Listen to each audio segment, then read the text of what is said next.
But honestly, to all the people who start every public event now with one of those land acknowledgements where they say, "I'm standing on land that was stolen from the proud indigenous people of the Chumash tribe," I say either give it back or shut the fuck up. AOC says so many people in this country hate women. Oh, geez. Even the guy at the party who pulls out a guitar is like, way to ruin the fun. That is what's so odd about this time that we're living in. For all the talk about fighting for the soul of America, nobody seems to like it very much. Too many liberals give the impression that to them, America is just a big, ugh. The red, white, and ew. A country that started out bad and will always be bad, founded on an unrelenting history. Leave your jaw on the floor. But we have changed a lot. Democrat Cori Bush tweeted, "This land is stolen land and black people still aren't free." And this was on the 4th of July. Really? Not that I give a shit about the 4th of July. I've never been a rah-rah guy. But I am a perspective guy. And that's what too much of the left has lost, perspective. 72% of black people under 30 are optimistic about their future in America. Way more than white people the same age. And as far as the land goes, yes, I guess we could change the name of Captain America to Captain Stolen Land. But honestly, to all the people who start every public event now with one of those land acknowledgements where they say, "I'm standing on land that was stolen from the proud indigenous people of the Chumash tribe," I say either give it back or shut the fuck up. Maher drops a second truth bomb. Bill Maher just went scorched earth on the woke elite, and he didn't even try to be polite about it. The same crowd that constantly claims to love America? According to Maher, their actions say otherwise. And this time, he wasn't about to let it slide. He dropped one fiery truth bomb after another, blasting the performative politics and toxic ideology that's seeping into the mainstream, and especially poisoning the next generation. So what exactly pushed Maher over the edge this time? And just how ruthless was his takedown? Buckle up, because every point he made hits like a sledgehammer, and we've got it all right here. His opening salvo was aimed directly at progressive leaders and activists who seem to treat America like the villain in every story. Maher wasn't just annoyed, he was outraged. What really lit the fuse? It's the way these voices are feeding young people a steady diet of doom, resentment, and bitterness. Instead of encouraging kids to fix what's broken in their country, they're teaching them to despise it altogether. Maher asked the simple but powerful question, if you're raised to believe your homeland is fundamentally evil, why would you bother protecting it, improving it, or even caring at all? This, Maher argued, is the ideological poison we're handing to the next generation, and he wasn't about to stay quiet. Then Maher zeroed in on Representative Cori Bush. And let's just say, he didn't hold back. In his view, Bush represents everything wrong with the modern progressive mindset, lost in identity politics, disconnected from reality, and obsessed with symbolic gestures that accomplish nothing. Maher argues that these leaders have traded facts for feelings and traded serious solutions for endless outrage. Even worse, their grandstanding rarely leads to action. It's all noise, no results, and the price is steep. A misinformed public, a generation adrift, and a political movement so wrapped up in its own self-righteousness, it can't see the damage it's doing. Maher's message, reality matters more than slogans. Then came the second bombshell, one that was guaranteed to trigger a firestorm. Maher took aim at the stolen land narrative. He didn't dismiss the historical complexities, but he did call out the hypocrisy. If you truly believe you're living on land that was wrongfully taken, he asked, then why are you still living there? Why not give it back? Maher wasn't mocking indigenous issues. He was calling out performative virtue. Social media bios filled with land acknowledgements don't change anything. If people truly believe what they say, they take meaningful action. Instead, we get moral posturing with no sacrifice. His challenge was sharp and direct. Don't preach if you're not prepared to practice. And then, things got even hotter. Maher turned his sights on Alexandria Ocasio-Cortez. His question? Is she even aware there's a world outside of her ideological bubble? AOC often paints America as a uniquely oppressive place for women, but Maher pushed back hard. Yes, America has its flaws, but let's talk context. Women here vote, run businesses, speak freely, drive, and dress as they choose.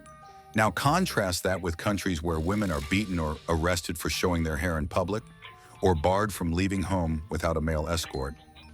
When AOC claims the U.S. hates women, Maher asks, what reality is she living in? That kind of rhetoric isn't just misleading, it's dangerous. It distorts young minds, teaching them they live in a dystopia instead of appreciating the real freedoms they do have. Maher isn't saying ignore the problems. He's saying stop pretending progress doesn't exist. Then there's the favorite rallying cry of progressive stars like Jamal Bowman and Bernie Sanders. Fight the oligarchy. But Maher points out the irony, because if they're truly against billionaire influence, they might want to take a hard look at their own donors. George Soros, Michael Bloomberg, Reid Hoffman, these aren't just deep-pocketed supporters, they're power brokers. They shape policy, fund campaigns, and drive narratives. Yet Sanders and Bowman rarely say a word about them. Why? Because their billionaires are considered the good billionaires. Maher called that out as the hypocrisy it is. You can't fight elite control while riding on the backs of your own elite allies. And finally, Maher asked the question that cuts through all the noise. If America is really as awful as the woke left says, if it's irredeemably racist, sexist, greedy, and cruel, why do so many people around the world risk everything just to come here? That's the contradiction Maher keeps highlighting. The same country being trashed by its own citizens is still seen as a beacon of hope to millions. Maybe it's time we stop vilifying it and start fixing it with honesty, not ideology. So whether you love him or hate him, Bill Maher made one thing very clear. He's not afraid to torch the sacred cows of woke politics. And in doing so, he's forcing a conversation many are too scared to have. If you found this breakdown refreshing, don't forget to hit like and subscribe, because we're just getting started. Why are families from Africa, Asia, and South America scraping together every cent they have, sometimes surviving on less than $1 a day, just to reach American soil? It's not because they're chasing an illusion. They're chasing something very real: opportunity, freedom, and a future they can't find anywhere else. That fact alone should speak volumes. What's often lost on America's harshest critics is how the rest of the world still views this country. Not as a nightmare, but as a dream. If the U.S. is so broken and unjust, why are people literally risking their lives to get here? Crossing deserts, oceans, and dangerous borders. Bill Maher's point is simple and powerful. Yes, America has flaws, but only in America do you have the freedom to call those flaws out without fear. And that right there is a privilege. It's a contradiction the woke left refuses to acknowledge. So if Democrats are serious about turning things around in 2028, they're going to need a massive dose of perspective. Because the vision of America they keep selling, one of constant crisis, shame, and failure, simply doesn't resonate with most people. The relentless negativity, the non-stop attacks on American values, and the ceaseless rewriting of the nation's history, voters rejected it in 2024. What they wanted wasn't guilt or gloom. They wanted confidence and pride. And they turned to Trump, not because they were blind to his flaws, but because they were sick of being told to hate their own country. If Democrats want a shot at winning back voters, they need to stop scolding the nation and start showing that they actually love it. Not just in polished sound bites, but through action. Patriotism isn't a relic of the past. It's a basic expectation.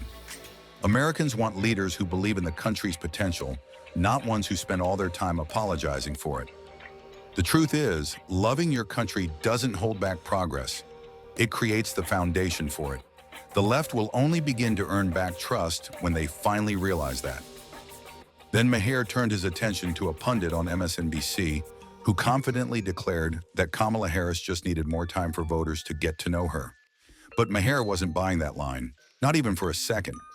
In his eyes, the problem wasn't that people didn't know Kamala, it's that they did. And the more they saw, the less convinced they were. Her public image wasn't suffering from low visibility. It was suffering from a lack of connection. Maher argued that her talking points were robotic, her policy stances often impractical, and her tone more ideological than relatable. It felt like she was reading off a script written in a progressive policy lab, not speaking to real people with real concerns. Americans don't want vague promises. They want leadership that feels grounded in common sense. And according to Maher, Harris failed to deliver that. In his scathing words, she didn't need more airtime. She needed a complete political reboot. And this points to a bigger issue. Today's far-left politics aren't just off-putting, they're becoming outright toxic.